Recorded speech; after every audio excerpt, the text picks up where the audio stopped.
श्रीराम नमस्कार. आज 29 मार्च 2026 श्रीमद भगवद गीता व मनुष्य जीवन भाग 63. अक्षर ब्रह्मयोग ह्या भगवद्गीतेतल्या योगामार्फत भगवंतांनी जे ज्ञान अर्जुनाला प्रदान केलं त्याच्यावरती आपण थोडासा आपल्या वैचारिकतेच्या दृष्टिकोनातनं प्रकाश टाकायचा प्रयत्न करतो. माग एका कमेंट्स मध्ये एकाने दिलं होतं की तुम्ही जे सांगता ते भगवद्गीतेमध्ये कुठंच ह्याच्यामध्ये आम्हाला वाचायला मिळालं नाही. भगवद्गीतेचा फक्त त्या ओळीचा अर्थ हा साधारण प्रत्येक गीतेमध्ये दिलेला आहे. पण त्याची आपला विषय कसा आहे की भगवद्गीता व मनुष्य जीवन असा तो विषय आहे. ते सांगड घालायचा प्रयत्न शक्यतो कोणी केलेलं नाहीये की ते आपलं आपण त्याचं स्पष्टीकरण किंवा त्याचं आकलन करून घ्यायचं आहे. मागच्या वेळी जिथं थांबलो होतो की सैफ अली खानचं उदाहरण दिलेलं होतं की मनाची ताकद ही इतकी दांडगी असते की जसा विचार करते किंवा मन एखादी गोष्ट करायची स्वतःची इच्छा प्रगट करतं. मनाच्या बाबतीत बोलतोय. मनुष्य स्वतःची इच्छा प्रगट करणं वेगळं आणि मनाने त्याची इच्छा प्रगट करणं वेगळं. मी करतोय पण मनाने होकार दिला नाही. माझ्या हातनं कृती झाली तरी मन सांगत होतं. हे जे आपण उच्चारण करतो याचा अर्थ की मनुष्य विचार देहामध्ये दोन अवस्था आहेत. द्वंद्व आहे. दोघही एकमेकांशी भाषा करत असतात. आणि अर्जुनाने कृष्णाला जो प्रश्न विचारला की मनाची अवस्था स्थिर करणं किंवा शांत करणं हे तू सांगितलेस तेवढं बरोबर आहे. पण मनुष्याला मन हा प्रकारच कळला नाही किंवा मन कुठं असतं हे कळलं नाही. तर तो ती ध्यानाची किंवा योगाची साधना कशी करेल? कारण काहीतरी साधणं त्याला साधना म्हणतात. म्हणजे इथं साध्य होतं. एखाद्या गोष्टीची आपण जेव्हा साधना करतो आणि ती साध्य होते तिथनं अध्यात्म सुरू होतं. म्हणजे अधिक आत्मिक भाव हा जागृत अवस्थेमध्ये निर्माण व्हायला सुरुवात होते. स्वतःचं आत्मपरीक्षण उत्तम होतं. कुठलाच देह असा नाही, कुठलाच मनुष्य प्राणी असा नाही की जो उत्तमच विचार करत असतो. अगदी हिमालयातले साधू सुद्धा कुठंतरी असा विचार करत असतात की मी त्या परमात्म्याशी एकरूप होणार आहे. म्हणजे कुठंतरी मागणं हे असतंच.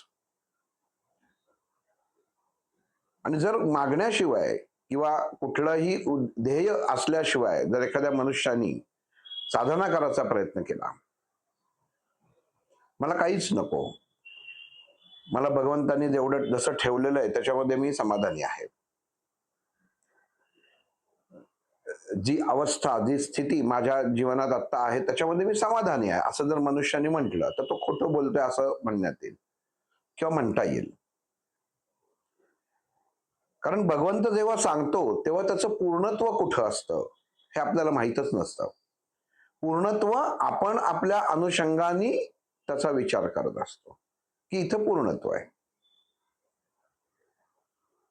समुद्रातनं आलेली लाट ही जेव्हा किनाऱ्यावर येते तेव्हा बरंच पाणी त्यातलं त्या समुद्रातल्या किनाऱ्याच्या वाळूमध्ये जिरतं. आपल्याला वाटतं की झालं, म्हणजे आता इथं हे पाणी वाया गेलं कारण त्याच्यात ते झिरपलं. पण मग थोडं आपण पाय तिथं जर रोवले तर लक्षात येतं की खालची वाळू पण ओली आहे आणि वाळू कधी पाणी धरून ठेवत नाही. म्हणजे ते परत खालच्या बाजूने परत ते समुद्रामध्ये जाऊन मिळतं. किती प्रमाणात मिळतं ते माहित नाही. पण जसं वैचारिकता ही एखाद्या लाटेच्या अनुसार, लाटेच्या सारखी आपल्या विचारधारेपर्यंत येते, की जो आपला विचारांचा किनारा आहे. तर एक तर नको तो भाग आहे ते ती बाहेर फेकून देते. म्हणजे त्याच्यात तुम्ही स्वतः आत काहीतरी भरलेलं आहे, की जसं आपण समुद्रामध्ये काही एखादं मोकळी बाटली टाकली, चप्पल टाकली, आपण बघत असतो, की ती आत जाईल. तर ती किती आत जरी गेली, तरी ती समुद्र बाहेर फेकतो. म्हणजे ते नकोय. मग मनुष्याच्या मनाची अवस्था ही अशीच भगवंतांनी अर्जुनाला सांगितली, की ज्याचा अंमल हा भगवंताकडे आहे. तू माझ्यात जेव्हा सामील होशील, तेव्हा तुझा सगळ्यात मोठा फायदा काय आहे अर्जुना? की जे विचार तुला उत्तम मार्गावर नेणार नाहीत, ते मी बाहेर फेकून देणार आहे. म्हणजे तिथं कसं होणार आहे, की मनुष्याला मी केलेला विचार किंवा कृती चांगली आहे का वाईट आहे, हे ठरवायची गरजच लागत नाही. आणि त्याचं मूल्यमापन पण त्याला करायची गरज नाही, आणि त्यांनी केलं तरी त्याची किंमत शून्य. मी रोज एखाद्या आश्रमात जातो आणि तिथं गोसेवा करतो. तिथलं शेण, तो माणूस सांगतो, की मी तिथलं शेण उचलतो, सगळा गोठा झाडून घेतो, धुवून घेतो, गाईनं धुतो.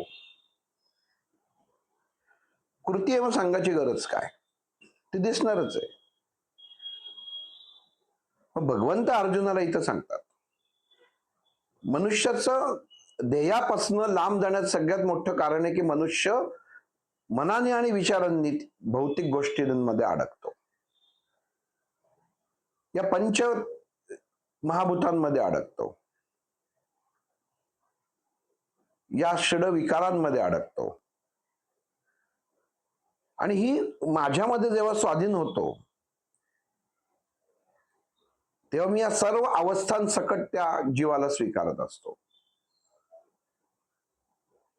आपण बघतो की एखाद्या मूर्तीची पूजा होते, गणपतीची, आपण गणपतीमध्ये मूर्ती आणतो, ती घेताना सर्व बघून घेतो, की कुठं टवका उडालेला नाहीये ना, कुठं भंगलेलं नाहीये ना, असं सगळं घेतो बघून, आणि मग व्यवस्थित मूर्ती घरी घेऊन येतो. घरी आणल्या आणल्या घरचे विचारतात, सगळी नीट बघितलीस ना? आणायला मुलगा किंवा नवराच गेलेला असतो, पण तरी आल्यानंतर घरातली स्त्री विचारते, नीट बघून आणली, छान मूर्ती आहे, सगळीकडनं बघून आणलीस ना? एक पद्धत बोलायची. पण भगवंत याला अविश्वास म्हणतात. घराला लावलेलं कुलूप 10 वेळा मनुष्य चेक करतो, स्वतःच लावतो, पण तरी एकदा ओढून बघतो की नीट लागलं गेलंय की नाही. अविश्वास. पण एवढ्या मोठं घर, त्या एवढ्याच्या 100 कोटीचं घर त्या 100 रुपयाच्या कुलपावरती तो सोडून जातो. तिथं कोणी असं म्हणत नाही की घर 1 कोटीचं आहे तर मी कुलूप पण 50 लाखाचाच लावणार, कारण उपयोगच नाही. सांगायचं तात्पर्य काय? भगवंत म्हणतात, ह्या षडविकारांमधनं ह्या गोष्टी निर्माण होतात, ज्या माझ्यापर्यंत येण्यामध्ये अडथळा निर्माण करतात. तर त्या तू सोडून नको येऊस, तू घेऊन ये बरोबर. आपण मंदिरात जातो, मंदिरात गेल्यानंतर म्हणतो, अरे तू आता मंदिरात चाललायस ना, आंघोळ कर, छानपैकी कपडे घाल, गंध लाव, फुलं घे, दीप घे, प्रसाद घे. काही नाही जरी घेतलंस तरी चांगल्या मनाने जा, छान मनाने जा, डोक्यातले विचार इथंच ठेव, बाहेर अतिविचार करून जाऊ नकोस. आता देवाचं दर्शन घ्यायला चाललेलो आहे आपण, असे सगळे विचार करून जातो. म्हणजे एखादा व्यापारी असतो की त्याला कंटिन्यूस फोनवर त्याचं आपलं चालू असतं, काय चालू आहे, काय चालू आहे. चप्पल काढताना सुद्धा यंत्र चालू. आणि मंदिरामध्ये जेव्हा येतो तेव्हा ते खिशाचं असतं, पण ते कुर वाजत असतं. म्हणजे लक्ष सगळं खिशामधल्या यंत्राकडे असतं. मग दर्शन घेतो, सगळा येतो. बाहेर आल्या आल्या मित्र असतील तर सांगतील, अरे काय रे याच्यात? अरे काही नाही, आतमध्ये दर्शन घेत होतो तेव्हा खिशात वाजत होतं, ते बघतोय. तर मग भगवंत अर्जुनाला म्हणतो तू हीच अवस्था घेऊन ये, मला अशीच अवस्थेची माणसं हवीत. शहाण्या माणसाला वेड्यांच्या हॉस्पिटलमध्ये भरती करत नाही, जे वेडेत त्यांनाच करतात, जे शहाणे असून वेडेत त्यांना भरती करतात. कळत नाही. मग देव म्हणतो ते काम माझं आहे, फक्त सोडाचा विचार तुम्ही घेऊन या, बाकी मी बघतो. कोणाला बाहेर ढकलायचं, कोणाला आत घ्यायचं. आणि जेव्हा मी परत बाहेर ढकलून आत घेतो तेव्हा समाजाला दिसत नाही, जगताला दिसत नाही. जसं समुद्राच्या बाहेर आलेली लाट त्या याच्यावरती किनाऱ्यावरती वाळूत विरते, पण ती खालच्या बाजूनी जेव्हा आतमध्ये मुरतं ते पाणी, ते खालनं परत जाऊन समुद्राला मिळतं. तसं भगवंत सांगतो. समोरच्याला वाटलं हिचं आयुष्य संपलं, नाही, ते सुरू झालं. स्वच्छ, कारण मल हा वर असतो आणि नीरव शांतताही खाली असते. आपण समुद्र बघितला असतं, ज्यांनी प्रवास केला, की वरवरती तो उथळ असतो, पण जे पोहून खाली जातात त्यांना कळतं की खाली संबंध शांतता आहे. मग भगवंतांनी इथं अर्जुनाला मनाला ताब्यात ठेवण्यासाठी किंवा विचारांना ताब्यात ठेवण्यासाठी समुद्राची उपमा दिलेली आहे. कोणी जसं येतं तसं मी सगळ्यांना, कोणालाही मी नाकारत नाही, सगळ्यांचा स्वीकार करतो. जे मला नमस्कार करतात त्यांचाही आपण स्वीकार करतो. आपण बघा समुद्रकिनारी जातो, एखाद्या साधनेला जातो, सूर्याला किंवा त्या समुद्राला अर्घ्य देतो, पण आपण बघतो की किती घाण आहे, किती लोकांनी घाण केली आहे. तसा न्याय आपण तिथं काही करू शकत नाही. आपण म्हणतो की ती वाईट माणसं आहेत, ही सगळी इथं येऊन घाण करून गेलेली आहे. पण त्या परमेश्वराला त्याची चिंता नाहीये किंवा तोची तक्रार नाहीये. तो म्हणतो संस्कारच झालेला नाहीये. त्या माणसांची चूक काय? अडाणी माणसाला ते ज्ञान प्राप्त होतं की ती पाण्याची बाटली प्यायली, काही कोल्ड्रिंक प्यायलं की तिथं फेकून द्यायचं, हे त्यांनी कुठेतरी पाहिलेलं आहे आणि ते त्यांनी घेतलेलं आहे. मग भगवंत इथं अर्जुनाला सांगतो की प्रत्येक मनुष्याकडनं ताबडतोब तुम्ही एखाद्या गोष्टीची अपेक्षा ठेवलीत तर मनुष्य जीवनामध्ये दुःखी राहतो. एका हाकेमध्ये भगवंताची प्राप्ती जर झाली तर आपणच म्हणू कसं शक्य आहे? आई माझी जन्मभर पोथी वाचते, तिला झालं नाही. कित्येक वर्ष, 8-8, 10-10 वर्ष झाली, त्यांना झालं नाही, आणि मी मात्र काही नाही. सगळी व्यसनं करतो, सगळं करतो, पण परमेश्वराला हाक मारली आणि लगेच. आश्चर्य आहे. कारण भगवंत सांगतो मी तिथंच, ज्याला गरज असते, कचरा जिथं साफ करायचा आहे मनाचा, तिथं माझी गरज आहे. आणि अर्जुनाला तेच सांगतो की तुला मी न दिसणं, तुझ्या मनाची अवस्था याप्रमाणे तयार होणं, हे तसा तुझा दृष्टीदोष आहे किंवा दृष्टीचा दोष होता. तसंच तू तेव्हा विचारांनी गोंधळलेला होतास, पण आचरणाने स्वच्छ होतास. आचरण तुझं स्वच्छ होतं. माणसं दाखवतात की मी किती सज्जन आहे, किती चांगला आहे, पण मनात कलुषितपणा असतो. मग जर एखादा रस्त्यात भीक मागत असेल तर त्याला महापुरुषच म्हणायला पाहिजे, कारण तो सगळ्यात समाजासमोर भीक मागतोय, चोरून काही करत नाहीये. पण कोणाचं लक्ष नसताना खिशातनं चोरून घेतोय, कुठं चोरी करतोय, म्हणजे तो खरा भिकारी पण झाला आणि तो खरा पापी झाला. पण आपण रस्त्यात पडलेले 5 ते 10 रुपये एखाद्याला पडले आणि मिळाले तर लगेच आपण त्याच्यासाठी भांडण करतो की माझेत, हे माझेत. आपला काही अधिकार नसतो. संभ्रमित अवस्था, या अवस्थेला संभ्रमित अवस्था म्हटलंय. हा भ्रम अर्जुना मीच तयार करतो. आणि तेव्हा तुलाही एक सद्विवेक बुद्धी प्रत्येक मनुष्याला मी दिलेली आहे, तर त्याच्या अनुषंगाने जर विचार केला तर जीवन उत्तम आहे. कुंभार एक व्यवसाय चिलीम बनवण्याचा व्यवसाय असतो कुंभाराचा, आणि चिलमी बनवत असतो. एकदा नवीन माती येते, सगळी कालवतो वगैरे, आणि ती माती अशी असते की ती नेहमीच्या सारख्या त्या चिलिमी होणार नसतात, विशिष्ट खास. आणि तो कुंभार ती सगळी तयार करतो, गोळा तयार करतो, आणि तो आकार देणार, चिलमीचा आकार देणार, तेवढ्यात ती माती म्हणते, मला चिलमीचा आकार देऊ नकोस, मला माठाचा आकार दे. आणि तू म्हणतो मी एवढ्या वर्ष चिलीम करून विकतो आहे, तू कोण ठरवणार आहे? मी ठरवणारा. ती म्हणते नाही, तू माझा माठ कर, चिलीम करू नकोस.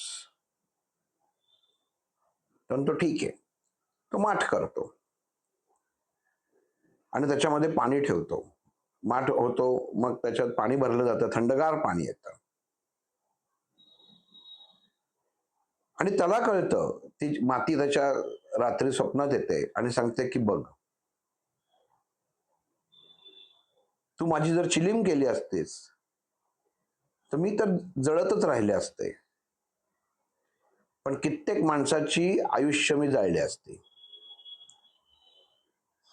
पण आज तू जो थंडावा माठ तयार केलास, त्यांनी जो थंडावा निर्माण झाला, त्यांनी मी पण थंड राहणार आहे आणि समाज पण थंड राहणार आहे. या गोष्टीचा अर्थ असा की ज्ञान जेव्हा प्राप्त होतं, ते ज्ञान तुम्ही कशा प्रकारे त्याचा वापर करता याच्यावरती तुमचं पुढचं जीवन ठरतं. कुठल्या गुरुच्या हाती तुम्ही लागता,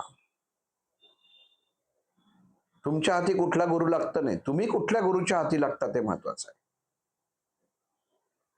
तो जर तुमच्या आयुष्याची चिलीम बनवणारा असेल तर जन्मभर तुम्ही आगीतच होरपळून निघणार आहात. पण जर तो माठ सदृश्य तुमचं भांड तयार करणार असेल तर जीवन शीतल आहे. याला संस्कार म्हटलंय. मग भगवंत अर्जुनाला म्हणतात की मनुष्याने अशा प्रकारे संस्कारित असायला पाहिजे. अवस्था मी तुझ्या समोर ठेवतो, विचारधारा तुला वापरायची आहे. आज चिलीम जरी झाली, तू जळालास तरी सांभाळणं काम हे माझंच आहे, आणि शीतल झालास तरी तुला गती उत्तम मिळणार आहे. त्याच्यात मला काम कमी करायला लागणार आहे. पण तुला जी शीतलतेनी जो थंडावा मिळेल, जे सुखावं अवस्था तयार होईल, यांनी मला सुद्धा आनंद होणार आहे आणि तुला सुद्धा आनंद होणार आहे. याला म्हणतात की आत्मा आणि परमात्म्याचं मिलन, शांतता, निरवता. नाहीतर चिलीम असती तर धगधगपणा. म्हणून कुठल्या गुरुच्या हाती लागणार? आज तुम्हाला गुरुतत्वाच्या अनुषंगाने बघतोयस. प्रश्न जेव्हा सुरू केले भगवद्गीतेचा पहिल्या योगावरला अर्जुन विषाद योगापासून जेव्हा सुरुवात होते, तेव्हा काहीच कल्पनाच नव्हती अर्जुनाला. तो साधा आपला प्रश्न विचारत होता. डळमळलेलं अवस्था, ती खरी अवस्था होती. पण जसा ध्यान योग सुरू होतो तसं सगळं सूत्र भगवंतांनी हातात घेतले. कारण विषाद योगामध्ये अर्जुनाची जी मानसिक अवस्था झाली ही मोहानी झाली होती. आपण बघितलं भगवद्गीतेत अर्जुनाला भगवंत सांगतो की तुला मोह झालाय, युद्धापासून पळून जायचा हा मोह आहे. ही भीती नाहीये. पण मला कुठला मोह आहे, ही अपेक्षा, ही अवस्था अर्जुनाला जेव्हा कळली, तेव्हा तो ध्यान योगामध्ये गेलेला होता. ध्यान म्हणजे लक्षात येणं, लक्षात येण्याच्या योग अवस्थेत, की जे भगवंतानी त्याला सांगून स्वतःच स्वरूप दाखवलं होतं. ओळख होतीच, बरोबर होतच, पण ओळख नव्हती, माहिती नव्हती. मग भगवंत इथं अर्जुनाला सांगतो की हे जे समोरचे जे आहेत, भीष्माचार्य जे आहेत, यांनाही मी संधी दिलेली आहे. इथं अक्षर ब्रह्म योगामध्ये भगवंतांनी प्रत्येकाला जे जे समोर प्रतिस्पर्धी होते, ते सुद्धा श्रीकृष्णाचा आदर करत होते. अर्जुनाच्या मनात प्रश्न आला की ते सुद्धा तुझा आदर करतायत, तूच म्हणतो ते बघ नमस्कार करतायत, तुझं माझं संभाषण चालू आहे केशवा, तेव्हा ते थांबलेले आहेत, युद्ध थांबलेले आहेत. नाही तर कोणाच्या साठी हे युद्ध थांबणार होतं? शंखध्वनीचा झालेला होता, युद्धाची वेळ पण टळून चाललेली होती. ते तुला ओळखतायत, मी तुला ओळखतोय, पण या दोघांच्या ओळखीच्या एकमेकांना असून सुद्धा युद्धजन्य परिस्थिती उत्पन्न आहे. पण मग इथं भगवंत अर्जुनाला सांगतात, ते मला ओळखतात, ते बाह्य गुणांनी, किंवा मी जो पराक्रम केला, श्रीकृष्णाचे पण पराक्रम प्रत्येक ह्याच्यामध्ये होते, ते म्हणून. आज हे भीष्माचार्य जे वासुदेव म्हणायचे कृष्णाला, अशा कृष्णाला वासुदेवांचं नुसतं मुलगा म्हणून त्याला वासुदेव म्हटलेलं नाहीये. गायींचा रक्षण करता, धर्माचा रक्षण करता. आपण म्हणतो की गायीच्या वशिंड्यामध्ये 33 कोटी देवांचा वास आहे आणि तिथं सूर्याची किरणांनी ते प्रज्वलित होतात. हे ज्ञान आहे, पण आतमधला कृष्ण कळत नव्हता. अर्जुन कृष्णाची ओळख आत्ता घेत होती. आता कृष्णाने स्वतःचा पुस्तक उघडलं होतं की मी असा आहे, तुला माझ्यात सामील व्हायचंय आणि सगळ्या गुणांसकट सामील व्हायचंय, फक्त चांगल्या गुणांसकट नाही. कृष्णाने समोरच्यांनाही सामावून घेतलेलं होतं, शकुनीलाही कृष्णाने सामावून घेतलं होतं. तोही माझा भक्त आहे. असं तो म्हणला का की तो विरोधी लढतोय, तो अधर्मी आहे, तर हा माझा भक्त नाही, असं कृष्ण म्हणला नव्हता. तोही माझा भक्त आहे, हा कर्णही माझा भक्त आहे, दुर्योधनही माझा भक्त आहे, आचार्य द्रोणही माझे भक्त आहेत. थोडक्यात प्रत्येक विरोधी माझा भक्त आहे. पण मी जेव्हा सामावून घ्यायचा त्यांना प्रयत्न केला, तेव्हा मी त्याच्यावरती शंका उपस्थित केली. आपण जेव्हा एखाद्या गुरूंकडे जातो शिक्षणाला आणि आपण त्याच्यात शंका मनात आणली की आपल्याला नीट शिकवू शकतील का नाही शिकवू शकत, तर ती विद्या प्राप्तच होत नाही. मग इथं भगवंतांनी जेव्हा त्या राज दरबारात स्वतःची ओळख दिली, स्वतःचं मोठं भव्य स्वरूप दाखवलं, तर या सर्व दुर्गुणांना स्वतःमध्ये सामावून घ्यायची एक संधी त्यांनी दिली की मी असा आहे. तोंडाने बोलून दाखवलं नाही कृष्णाने की मी एवढा पराक्रमी आहे, बघा तुम्हाला त्याच्या विरुद्ध लढायचं आहे, तिथं माझं नुसतं स्वरूप बघा काय होईल. नाही, कारण तो युद्धाचा भाग नव्हता. दुर्योधन त्याची विचारधारा जर बदलली असती तर युद्ध टळलं असतं. आणि मी तुझ्या पंक्तीला जेवणार नाही हे सांगितल्यानंतर दुर्योधनाला जेव्हा वाटलं की यांनी माझा अपमान केला, तेव्हा त्यांनी सांगितलं की ह्याला पकडा. तेव्हा त्यांनी आपलं देह हा मोठा करून दाखवला की तू मला पकडणार का. आणि तेव्हा त्यांनी एक संधी दिली दुर्योधनाला की तू विचार कर. आणि तेव्हा शकुनीने दुर्योधनाला सांगितलं की याचं स्वरूप बघून ठेव, हा साधा सुद्धा नाहीये, मी तुला म्हंटल होतं. त्यामुळे जेव्हा आता तू उद्या मागायला जाणार आहेस तेव्हा सगळं नीट विचार करून माग. पण दुर्योधनाला जो अंध विचारांनी बुद्धीनी होता त्याला ते लक्षातच आलं नाही. आणि इतर जणांना, भगवंत अर्जुनाला म्हणतात इतर जणांना लक्षात आलं पण त्यांनी ते स्वीकारलं नाही. कर्णालाही कळलं की मी काय आहे किंवा आपली चूक कुठे होते, सर्व कळलं. पण माझं कर्तव्यच हे आहे. मित्रत्वाचं कर्तव्य म्हणून कर्णाने त्याला मदत केली, शब्द दिला होता तुझ्यासाठी जगीन, तुझ्यासाठी मरेन.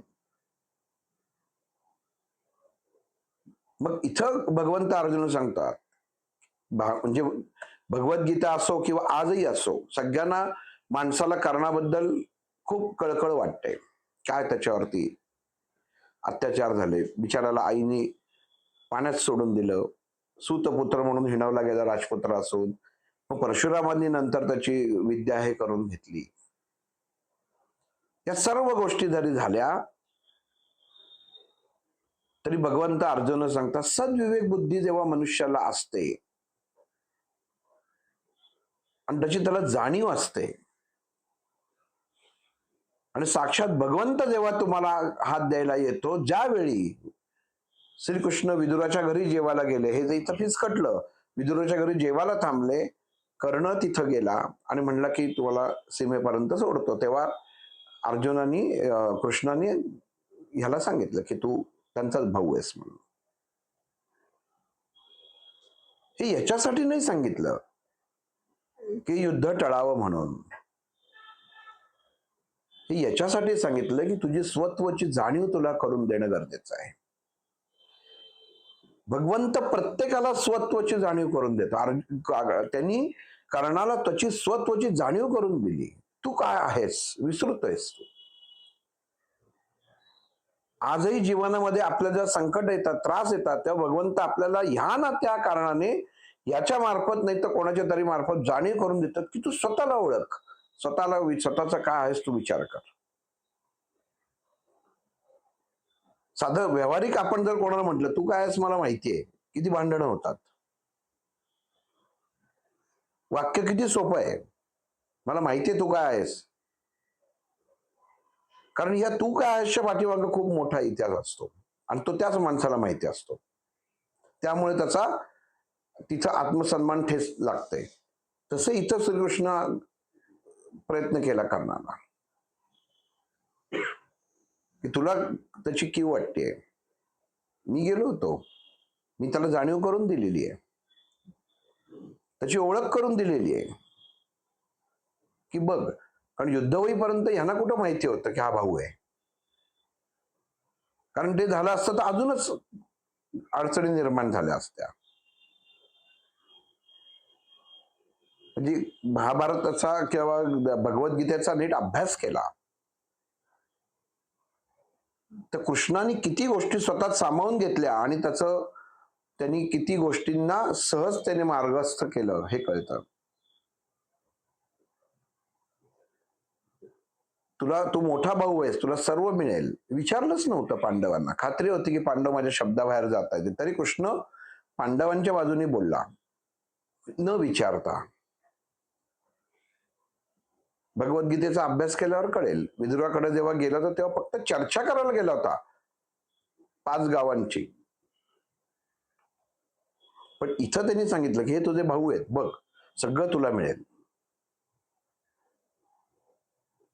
जिच्यासाठी तू भांडलास, जिच्यामुळे तुला राग येला, जिच्यामुळे तुला सारखा अपमान झाला, ती तुझी पत्नी. हे सर्व मोहाचे क्षण, काम क्रोध मोह माया अहंकार सगळं कृष्णाने त्या कर्णाच्या पुढे रित केलं. बघ तू सगळ्या गोष्टींच्या तऱ्हेने त्यांनी कर्णाला समजावण्याचा प्रयत्न केला. पहिला मोह उत्पन्न केला की तूच मोठा आहे. मग मत्सर उत्पन्न केला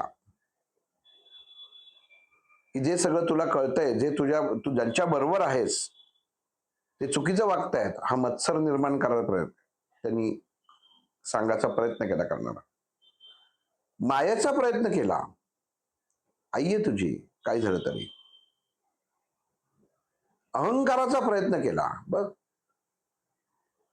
ज्या अवस्थेत आत्ता आहेस, उद्या नुसता तिथं जर गेलास आणि सगळी जर सत्ता हाती आलीस तर गेलेला अहंकार तुला परत मिळेल. अहंकार म्हणजे काय फक्त वाईट गोष्ट नाही, अहंकार हाच एक अलंकार आहे. तुम्ही जसा वापरता तसं तो कळतो. ती पण त्यांनी नाही म्हटला. मग कृष्णाने सोडून दिलं, मला वेशीपर्यंत सोड, आता तुझं तू परत जा. गोष्टीत ऐकायला बरं वाटतं, जीवनामध्ये असंच असतं. भगवंत आपल्याला सांगत असतो आणि मग ते मृत्यूच्या वेशीपर्यंत तोही असतो आपल्या बरोबर, की बघ तुला म्हणत असशील तर तुला मी ओढून देतो. माणूस म्हणतो नाही.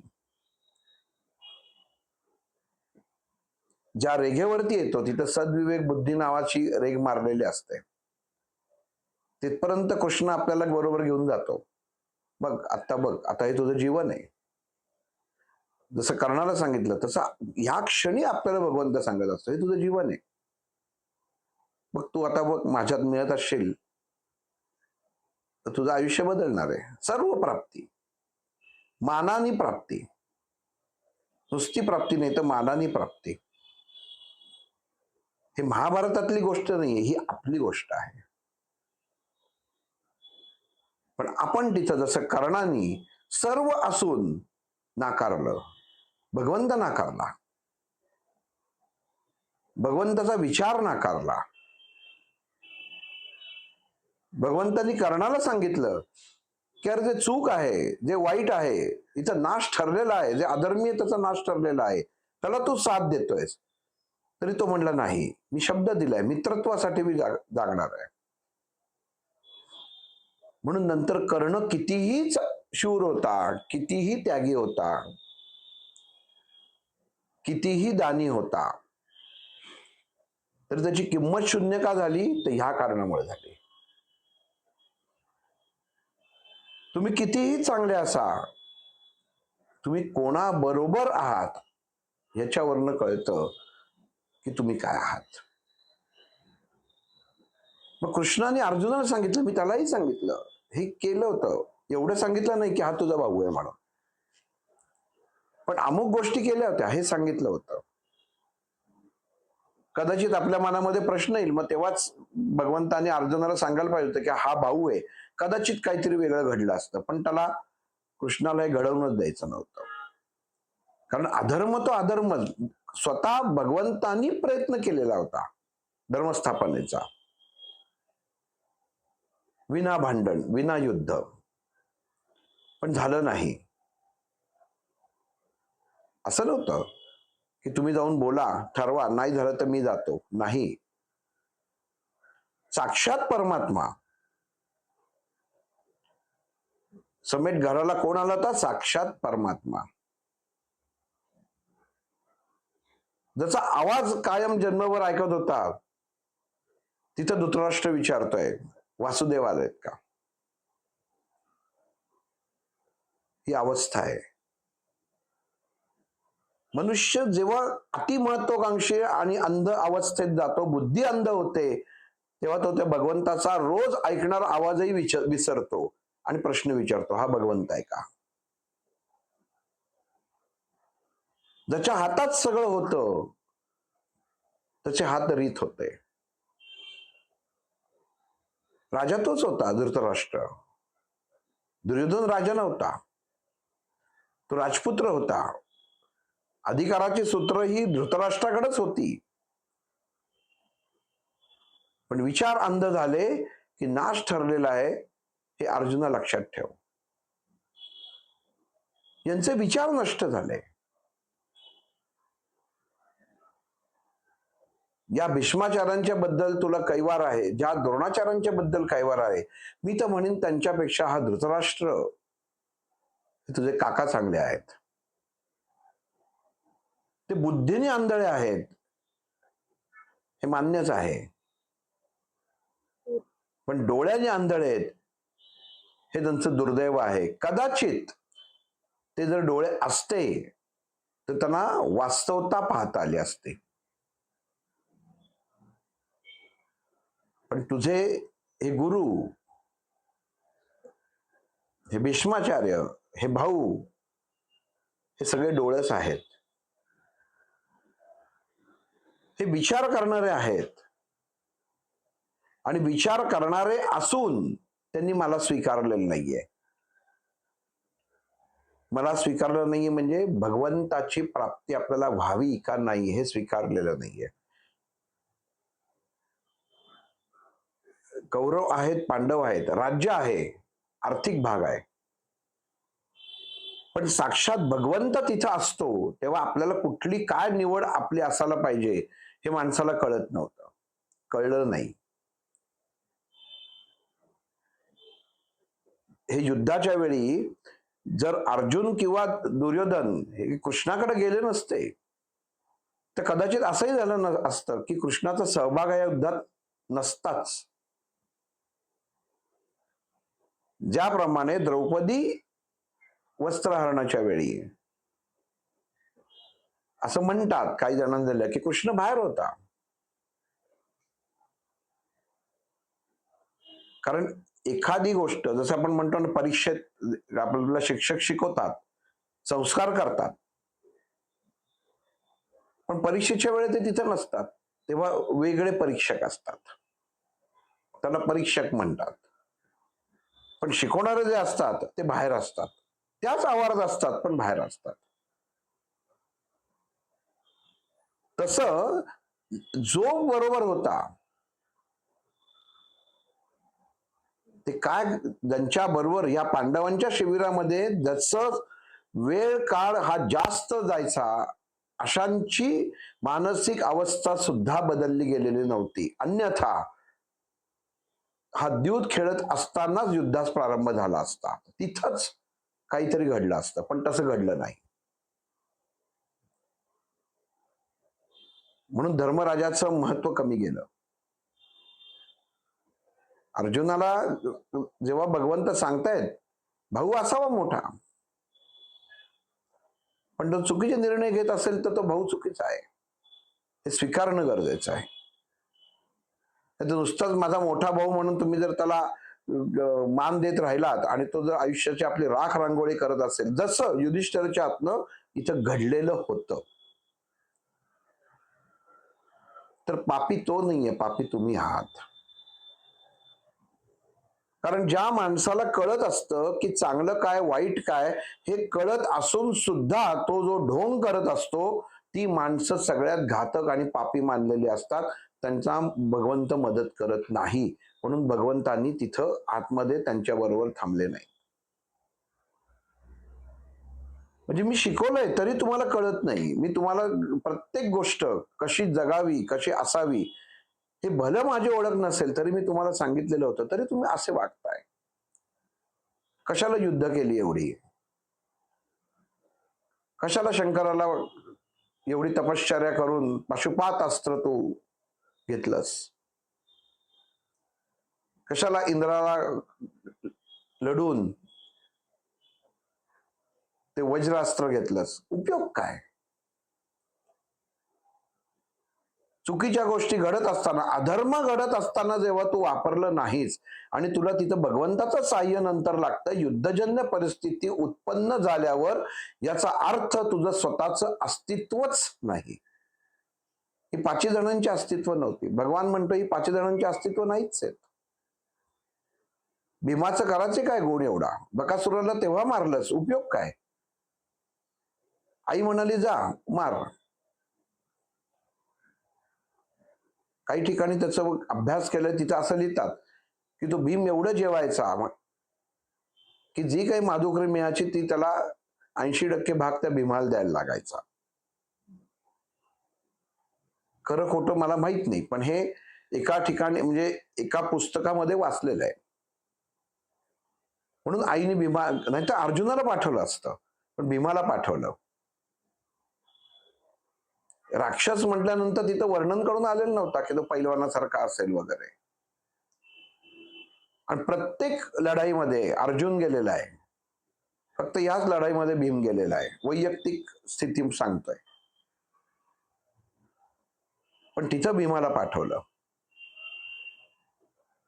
कारण त्याच्यात दोन उद्देश, एक तर त्याला मारलं तर गावकऱ्यांची मुक्तता होईल, अन्न पण मिळेल. नाही, परतच नाही आला तर आपल्याला जे अन्न मिळते ते पुरेल. हा मुद्दा थोडा वादातीत आहे, पण आहे एवढं नक्की आहे. म्हणून भीमाला पाठवलं. मग अशा भीमाला भीम आपल्या पत्नीचा होणारा अपमान या सभेमध्ये सहन करतो, वल्गना करतो, पण सहन करतो. भावाने सांगितलं, नाही तू शांत राहा, आपण दास आहोत. आणि नंतर म्हणले, तू आम्हाला पटावर लावणारा कोण? कृती घडल्यानंतर भगवंत अर्जुनाला जीवनाची सत्यता बाजू समजावून सांगतायत, त्याच्यामध्ये हे तुम्हाला सांगायचा प्रयत्न करतोय. जर धर्म जिंकला असता, असं धरून चाला, द्रौपदीला शेवटी डावावर लावलं, आणि जर धर्म जिंकला असता आणि सगळं गेलेलं परत आलं असतं, तर याला समाजाने अनुमोदन दिलं असतं आणि म्हणले असते की द्रौपदीच्या पायगुणाने जिंकले म्हणून. हा एक भाग त्याच्यामध्ये निर्माण झाला असता. भगवंत याला भीषणता म्हणतात,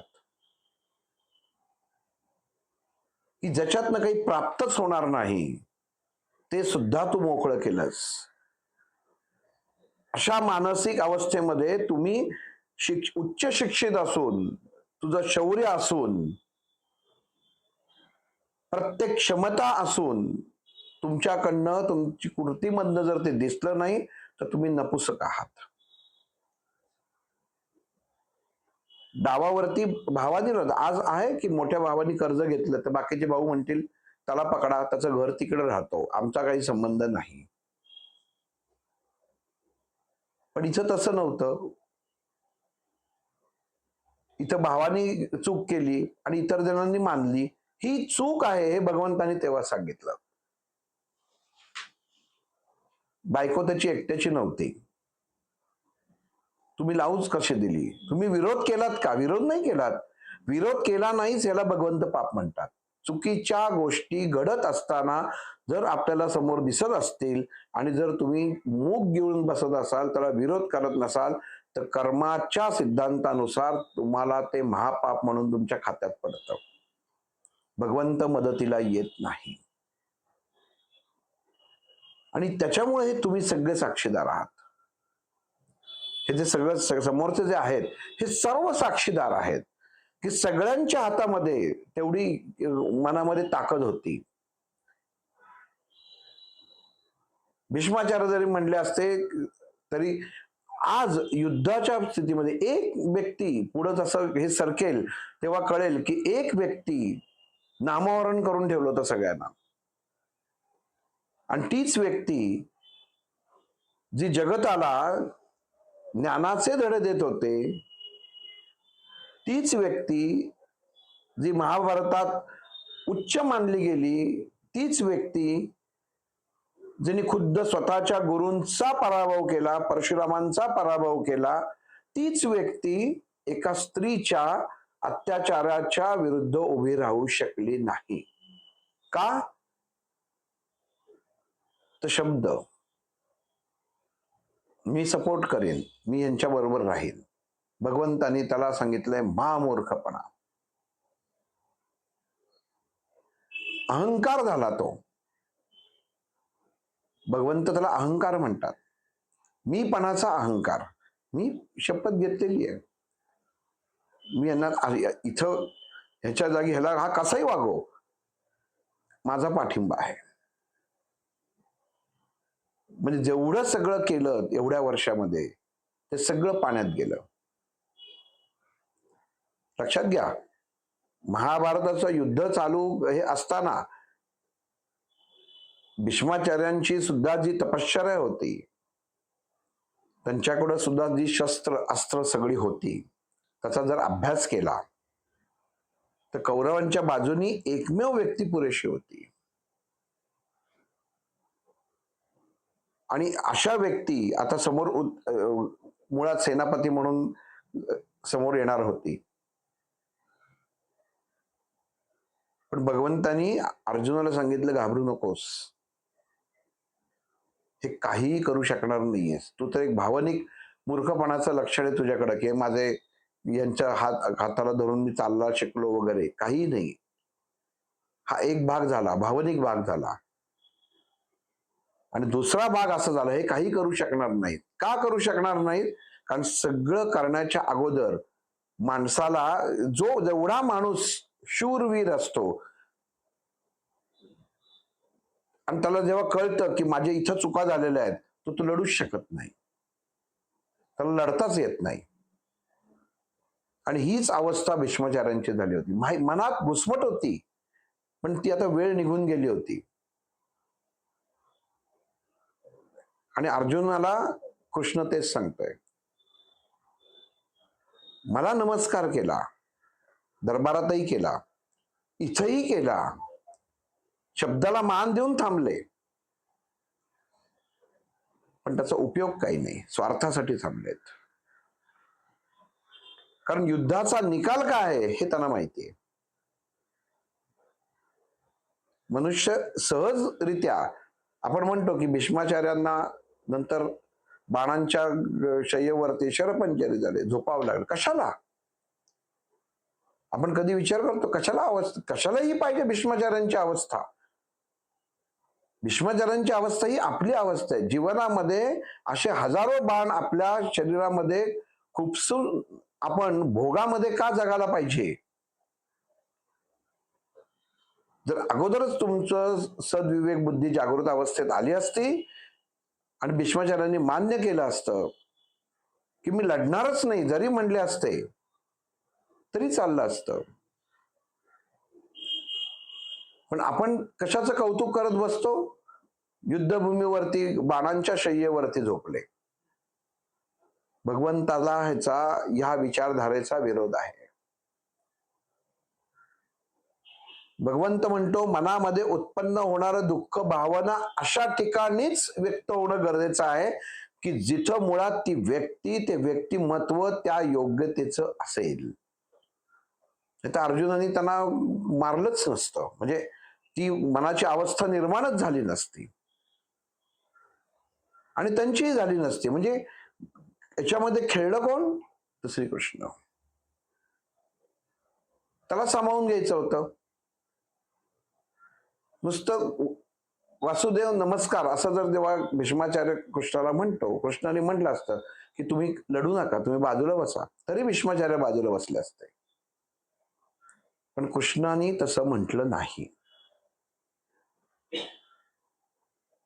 कारण परमात्म्याचं ध्येयच हे आहे, जो जसा आहे त्याला तसं स्वतःमध्ये सामावून घेणं. संस्कार हे पहिल्यापासून घडत असतात. ते भगवंतानी फक्त नियम करून दिलेले आहेत की कसं जीवनामध्ये वागायचं. वागायचं की नाही ते तुम्ही ठरवा. मी तुम्हाला स्वीकारणारच आहे. मला कोणीही चांगला नाही, कोणीही वाईट नाही. माझ्यात जेव्हा तुम्ही याल तेव्हा मग तुम्हाला कसं नीट ठेवायचं किंवा करायचं हे मी ठरवेन. मंदिरात जाणाऱ्याला काही फक्त एवढीच मंदिरात जाऊ शकत नाही, कोणीही जाऊ शकतं. असं काहीच नसतं की त्यांनी इथं लिहिलेलं आहे परमेश्वराने की तुम्ही येऊ नका म्हणून. नाही, सगळे कोणीही या. आणि हे महत्वाचं आहे की मानसिक अवस्था आणि विचारधारा अर्जुनाला श्रीकृष्ण सांगतात ही बदल. युद्ध करताना हे असे प्रत्येक प्रसंग येणारा प्रत्येक सैनिक हा घरामध्ये तुमच्या बाजूने लढणार म्हणून आलेला आहे. आणि हा घरातनं जेव्हा येतो त्याला माहित नसतं की समोरचा आपला शत्रू आहे एवढंच त्याला माहिती असतं की आपल्याला बाण मारायचा आहे. पण ह्याला सगळे कारणीभूत हे तुम्ही ठरता. हा दुर्योधन जरी चुकीचा वागला तरी तो माझ्याकडे मदतीला आलाच. नीट लक्ष घ्या. मनुष्य कितीही वाईट वागला, भगवंताचा तुम्हाला प्रतिसाद मिळो न मिळो, आला कृष्णाकडं, पण तिथे जर स्वतःची मीपणा सोडला असता तर दुर्योधनाचं काम झालं असतं. पण तिचं त्याचा मीपणा आडवा आला आणि आधी त्यांनी कृष्णाला सांगितलं की मी पहिला आलोय. आणि जो जवळचा असतो तो पायाशी असतो आणि जो नाटकी असतो तो डोक्याशी असतो. मनुष्य जेव्हा बऱ्याच ठिकाणी बघा, ऑब्झर्वेशन पाहिजे. डॉक्टर आम्हाला कायम सांगायचं, ऑब्झर्वेशन करत जा. काय एखाद्या पिक्चर मध्ये दाखवतात, जो अगदी खलनायक असतो तेव्हा तो मारणाऱ्या माणसाच्या डोक्याशी की तू असं जाऊ नकोस, असं करू नको, तसं करू नको, त्याला कुरवाळत असतो. आणि जो खरंच त्याच्यावर प्रेम करत असतो तो त्याच्या पायाशी असतो. आणि तिथंच लक्ष पहिलं जातं. मग भगवंताचं जेव्हा पहिलं लक्ष तिथं गेलं, मग अर्जुना लक्षात ठेव, माया ही डोक्यावर चढते आणि कृपा ही पायाशी असते. मनुष्य जेव्हा मायेचा मोह उत्पन्न निर्माण होतो, मायेमुळे मोह उत्पन्न होतं.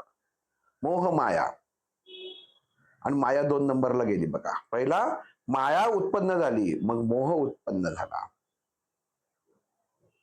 आणि मग मोह माया, तिसरीच कृती निर्माण झाली ही मनुष्याची मानसिक अवस्था. जी अवस्था त्या सगळ्या योद्ध्यांची आता आहे. युद्ध कधी चालू होईल त्यांच्यात लक्षात नाहीये. मी तुझ्याशी काय बोलतोय, तुला काय सांगतोय, ह्याच्यामध्ये त्यांना सगळ्यात जास्त महत्वाचं ते वाटतंय की मी तुला काय बोलतोय. म्हणून तो तिथे शकुनी अस्वस्थ आहे. महाभारताचे पूर्ण खंड वाचले की तेव्हा युद्धभूमीवरचं शकुनी आणि दुर्योधनाचे संवाद सुद्धा आहेत. त्या दुर्योधनाला विचारतो, तू जेव्हा भेटला होतास तेव्हा तुला काही कळलं, म्हणजे काही माहिती होतं, तेव्हा काही बोलणं झालं होतं का? हा आता काय बोलतोय? तरी मी तुला सांगितलं होतं की हा कपटी आहे, हा कपट करेल आणि तुझी विचारधारा बदलेल. कृष्णाने सांगितलंच होतं, मी लढणार नाही. कसा लढेल? आपण म्हणतो, वाचतो, कृष्णाने सांगितलं मी लढणार नाही, मी नुसताच बरोबर आहे. कोणाच्या असेल तर बरोबर, माझी नारायणी सेना लढेल. जसा स्वामीच ज्याच्यामध्ये एकरूपता नाही, इन्व्हॉल्व नाही, त्याची सेना कशी इन्व्हॉल्व असेल? हा विचार होणं गरजेचं आहे. तो झाला नाही आणि दुर्योधनाने ती सेनाच मागितली. त्याला वाटलं की आपली सेना आणि ह्याची केवढी सेना मिळून डबल होईल, जास्त होईल, दुप्पट होईल, मग काय अजूनच आपल्याला सोपं जाईल. आणि म्हणून इतर युद्धभूमीवरती शकुनी सुद्धा दुर्योधनाला सांगतो, मूर्ख आहेस तो त्याला तयार करतोय बघ. कारण बरोबर माहिती असतं चोराला की पोलीस कुठनं येणार, आणि पोलिसालाही माहिती असतं की चोर कुठले लपलेला असणार. जेव्हा संभाषण चालू तेव्हा तिथं शकुनी दुर्योधनाला म्हणतो, तू पूर्ण सगळं ऐकून आलातस ना, मग आता हा काय अजून वेगळं सांगतोय? हा खचत चाललेला आहे, गांडीव गळून पडलं हातात, हात थरथर कापायला लागला, माणसाचे कळतात, हात जर असं कंप वाटायला लागला तर माणसाचं कळतं, गळून पडलं. ते असताना हा उभा आहे, ही वेळ तो घेतोय. भीष्माचार्यांनी शंख वाजवणं प्राप्त आहे, हे युद्ध सुरू होणं प्राप्त आहे, पण हा मानसिकरित्या त्या अर्जुनाला तयार करतोय हे तुझ्या लक्षात येत नाही का? पटकन त्याला त्या भीष्माचार्यांच्या जवळ जाणताना सांगा युद्ध चालू करा म्हणून. लक्षात आलं ते शकुनीच्या की काहीतरी घोटाळा आहे. ज्या अर्थी सांगतो आहे याच्या अर्थी काहीतरी फासे पलटणार आहेत. कारण कपट किती जरी केलं तरी ते एक दिवशी उलटून पडतं आणि त्याला ते लक्षात यायला लागलं. कारण मनुष्याच्या जसं आपण भीतीवर वातावरण असेल तर चेहरा बदलतो, आपल्या चेहऱ्यावरची एक्सप्रेशन, शरीराची हालचाल बदलते. तसं त्याच्या लक्षात आलं की याचं बदलत चाललंय, हा अजूनच स्थित होत चाललेला आहे, स्थिर होत चाललेला आहे. कारण इथं भगवंत त्याला सांगताय, तू मला साध अर्जुना, तू मला साध. माझ्यात नुसतं येणं याच्यात नाही, साधलं, शिबिर अटेंड केलं, गुरुची प्राप्ती झाली, पण साधलंच नाही तर ती प्राप्ती कुठली? तर नुसता फक्त संवाद झाला. आणि जर साधला असेल तर विचारातनं आचारातनं प्रगट होणं गरजेचं आहे. म्हणून भगवंतांनी अर्जुन सांगितलं, तू मला साध. यांनाही मी तेच करणार आहे, माझ्यात एकत्र करून घेणार आहे, पण हे आपोआप बाहेर फेकले जाणार आहेत. समुद्रामध्ये जो कचरा असतो तो त्या किनाऱ्यावर फेकला जातो, तो कितीही वेळा परत जरी तो पाण्याबरोबर गेला तरी तो परत तिथं फेकला जातो. तसे वाईट विचार हे कितीही परत भगवंताजवळ यायचा त्यांनी प्रयत्न केला तरी नाही, ते फेकलेच जातात. भगवंत त्यांना फेकून देतो बाहेर, तुझी गरज नाहीये इथं. आणि ज्याची गरज आहे ते जरी जगताला दिसलं की हा विरला आहे, तरी त्याला आत्म स्वतःकडे करून घेतो आणि जिथं स्थिर अवस्था असते, संत अवस्था असते, तिथं सामील करून घेतो. अर्जुनाला सांगतोय तो, साध्य कर. अक्षर ब्रह्मा योगामध्ये साध्य, साधना, अस्तित्व. माणसं किती मूर्खासारखी असतात. म्हणजे एखादी गोष्ट सांगितली, एखादी बाटली ठेवली, ती समजा लाल रंगाची असेल,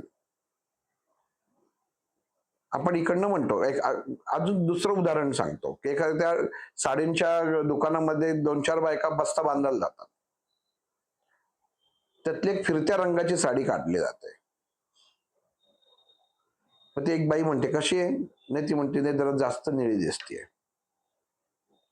शेजारची म्हणते निळी नाहीये, ती डाळिंबी रंगाची आहे. बरोबर दोघीही असतात. तिसरी म्हणते नाही, हिरवा रंग जरा जास्त उठून दिसतोय. मग एकमेकांमध्ये वाद व्हायला लागतात की प्रत्येकाला वेगळं दिसतं आहे, पण जो दाखवणारा असतो त्याला माहिती असतं यांना असंच दिसणार आहे, पण हे स्वीकारत नाहीयेत. ही मानसिक अवस्था भगवंत अर्जुनाला सांगतोय. अनेक तऱ्हेने मनुष्य स्वतःच्या मनाप्रमाणे रंग पाहत असतो. रंग एकच आहे म्हणलं, माझाही रंग एकच आहे, पण अनंत तऱ्हेने ज्याला जसं दिसतं तसं तसं प्रगटीकरण होतं त्या वाक्याचं किंवा त्या अवस्थेचं. पण तोही बरोबर आहे आणि मी पण बरोबर आहे असं कधीच मनुष्य म्हणत नाही. म्हणून साध्य ही अवस्था निर्माण होत नाही. गुरु शिष्यांमध्ये असतं की साध्य काय साधलंस तू यांच्याकडे जाऊन, एवढ्या वर्ष जातोय, काय काय मिळालं तुला? काहीही मिळालं नाही. कारण जे घ्यायचं होतं ते घेतलंच नाही, जे नको होतं तेच घेऊन आला. आपण सुंदर हॉटेलमध्ये जरी गेलो तरी पहिल्यांदा जाऊन काय बघतो? टॉयलेट चांगलं आहे का बघतो. टॉयलेट आहे का, व्यवस्थित आहे का, पाणी आहे का, बाकीच्या गोष्टी बघत नाही. नकारात्मक गोष्टींकडे पहिलं जातं. तिचं एक तुम्ही मिनिटभर थांबणार असतात, पण तिचं मनुष्य जास्त ओढला जातो. ही अवस्था साध्य अवस्था असते. प्रत्येकाच्या जीवनात असते. प्रत्येक क्षणी निर्माण होत असते. चहा समोर आला. गोड आहे का? अगोड आहे का? गरम आहे का? गार आहे का? याच्यामध्ये त्या चहाची अवस्था बदलते. भगवंत म्हणतो नाही, आलाय समोर, साध्य आहे, ते साध, ते तू स्वीकार कर. मनुष्याच्या विचारात किती सांगड असते. भगवंत म्हणतो तुझ्या देहाचा ताबा मी घेतलेला आहे आणि तू जे करतोयस तो आभास आहे, त्यामुळे तुला साध्य होत नाहीये. आपण एखाद्या डोळे मिटून बसलो आणि डोळे मिटून बसलो की आणि जसं मनामध्ये विचार केला की मला पावभाजी खायची आहे, डोळे उघडायचे नाहीत आणि असं मनामध्ये आणायचं की समोर पावभाजी आहे, ती मी खातोय, त्याचा वास छान येतोय, तर त्यांनी लगेच तुमच्या तोंडामध्ये तशी लाळ उत्पन्न होते, तशी चव उत्पन्न होते. कारण मेंदूला माहित नसतं की ही अवस्था आहे म्हणून. त्याला खरंच वाटतं. कारण तुम्ही आतमध्ये त्याचं फिडिंग करता, आतमध्ये भरता. भगवंत याला अर्जुनाला सांगतायत की ह्याला साध्य अवस्था म्हणतात, जे तू आत्ता करतोयस. आतमध्ये भरू नकोस. मनुष्य देहामध्ये, विचारांमध्ये भगवंत आहे, मी आहे, हा विचार केला, त्याला बाकी विचार करायची गरज नाही. तोच तो करत नाही, म्हणून साधना होत नाही. साध्य आहे पण साधत नाही आणि मग साधना होत नाही. सगळं आहे, घर आहे, वेळ आहे, ए टू झेड सगळ्या गोष्टी आहेत, पण ध्यानामध्ये लक्षच लागत नाही. सर्व सुख आहे पण रात्री झोपच लागत नाही. सर्व तऱ्हेचं उत्तम अन्न ग्रहण करतो तरी शरीरामध्ये कमजोरी राहते. मग शरीरामध्ये आणि मनामध्ये समाधानच येत नाही. का नाही येत? भगवंताची प्राप्तीच नाही, स्वीकारलंच नाहीये. मग भगवंताची प्राप्ती म्हणजे काय अशी काही वेगळी कुठली गोष्ट नाहीये की जी आतमध्ये स्वीकारायची आहे. भगवंतांनी सांगितले उत्पन्न झालेली स्थितीचा स्वीकार म्हणजे माझा स्वीकार आहे. स्थिती स्वीकार, आपण ती स्वीकारली, दुःख असेल, किती जवळची व्यक्ती असो, देहातनं मोकळी झाल्यानंतर 1 दिवस रडतो, 2 दिवस रडतो, 10 दिवस रडतो. 8व्या दिवशी ते स्वीकारलंच, त्याला प्राप्त असतं, तो स्वीकारतो की हे सत्य आहे. पण ज्या दिवशी घडतो त्या दिवशी तो स्वीकारत नाही, तो नाही. मग त्याला ते दिसायला लागतं. दुसरी गोष्ट इथं सांगितली की माझी प्राप्ती झाल्यानंतर जेव्हा साध्य होतं, साधना होते, तेव्हा योग होतो.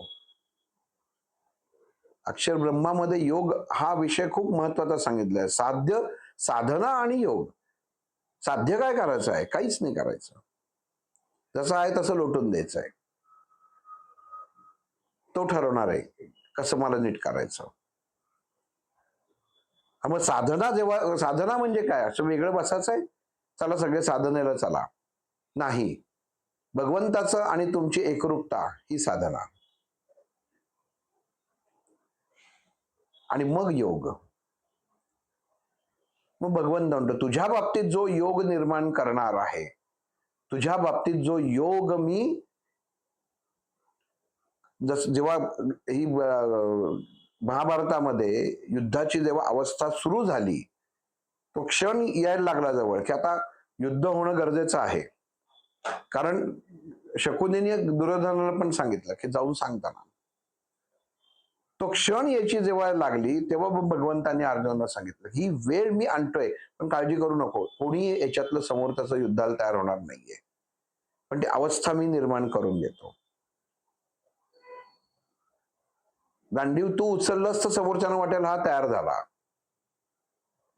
ती अवस्था तुला करायची नाहीये. गांडीव बाहेर नको उचलूस, गांडीव आतमध्ये उचल.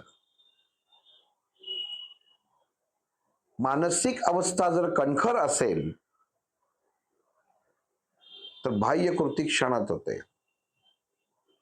पण मन कमकुवत असेल तर मनुष्य कितीही धडधाकट असो, डेरिंगबाज असो, मित्रान असो, बलवान असो, तो काहीही करू शकत नाही. कितीही बलवान असला तरी काही करू शकत नाही. हे तुमच्या भावांमध्ये सिद्ध झालेलं आहे. तुम्ही 5ही जण नुसते बसून होतात तेव्हा तुमचं बल दाखवलं नाहीयेत. तेव्हा जर काही दाखवलं असतं तर नक्कीच तुमचा सन्मान केला गेला असता. आता होणार आहे ते फक्त भांडण, आणि त्या भांडणातनं होणार आहे ते युद्ध. भीमाने दुर्योधनाला मारणं, दुःशासनाला मारणं, त्याची मांडी फोडून ते रक्त द्रौपदीने केसांना लावणं, या सगळ्या दुय्यम कृती आहेत. पण हे काही न घडता जी अवस्था भगवंताने आधीच निर्माण केली होती, तेव्हा तुम्ही त्याचा कानडोळा केलात. त्यामुळे आधी तुम्हाला साध्य कर, तुम्हाला स्वीकार, आधी माझ्यात तू ये, आणि जसा तू येशील तसे तुझे विचार सुद्धा माझ्या बरोबर तू घेऊन ये. भगवंतात सामील होणं म्हणजे विचारांनी सामील होणं, नुसतं शारीरिक सामील होणं नाही. मनुष्य नुसते देहाने जातात पण मनाने त्या ठिकाणी जातच नाहीत. मन फक्त स्वार्थी विचार करत असतं, मला कोण विचारेल का, माझं असं होईल का. पण भगवंत इथं सांगतात की तू मनाने आणि शरीराने दोन्हीत माझ्यात तू साध्य अवस्थेत ये. मग मी तुला सांगतो साधना कशी करायची. अर्जुनाने कृष्णाला प्रश्न विचारला तिथं, जे घडलेलं आहे तुला असं केशव वाटत नाही का? जसं तू म्हणतोयस की तू बाहेर उभा होतास पण आतलं बघत होतास. आज तू मला सांगतोयस की तू आम्ही द्यूत खेळत जेव्हा होता भाऊ माझा, तेव्हा तू बाहेर उभा होतास. पण तू काय म्हणालास आता, की तुझ्यात स्वाधीन झाल्यानंतर तू मनाची तुझ्यात स्वाधीन झालं की सगळं तुझ्या हातात सूत्र येतात, तू सगळ्या अवस्था बदलतोस. मग ती अवस्था तेव्हा तू का नाही बदललीस आमची? तेव्हा आमच्या वैचारिकतेत भलं आम्ही ते बलवान असून तेव्हा आम्हाला दुर्बुद्धी झाली, पण तेव्हाच त्या दुर्बुद्धीची सुबुद्धी का तू केली नाहीस? जर तुला माहिती होतं, मग तू असं तर नाहीये ना की तूच वाट बघत बसलास. तू वाट कशाची बघत बसलास? जर तुला वाट माहिती होतं की हे आज घडणार आहे, द्रौपदीने जेव्हा तुला आर्ततेने हाक मारलीस तेव्हा तू ते वस्त्र पुरवलंस, लाज पुरवलीस. मग तू आज मला सांगतोयस, मला जे मान्य आहे तू सांगतोयस ते, की हे सगळे भीष्माचार्य, द्रोणाचार्य, कृपाचार्य हे सगळे त्या सभेमध्ये हजर होते आणि त्यांच्या डोळ्यासमोर या घटना घडत होत्या. जो माझा काका धृतराष्ट्र, जो डोळ्याने आंधळा होता पण विचारांनी आंधळा नव्हता, तरी तो आंधळासारखा वागला. पण केशव मला तू उत्तर दे. आता तूच म्हटलायस मी तेव्हा बाहेर होतो, मला माहिती होतं, तुम्ही सगळ्या भावांनी काहीच केलं नाहीत. पण जेव्हा माझ्या पत्नीने हाक मारली अर्थतेने तेव्हा मात्र तू मदत केलीस. पण आता माझा असा प्रश्न आहे, जर तुला सगळं माहिती असून तू जर मदत केली नाहीस तर याच्यात तू सुद्धा कुठेतरी दोषीस असं वाटत नाही का? कारण अवस्था तूच निर्माण केलेली आहेस. मग हा तुझा खेळ आहे का?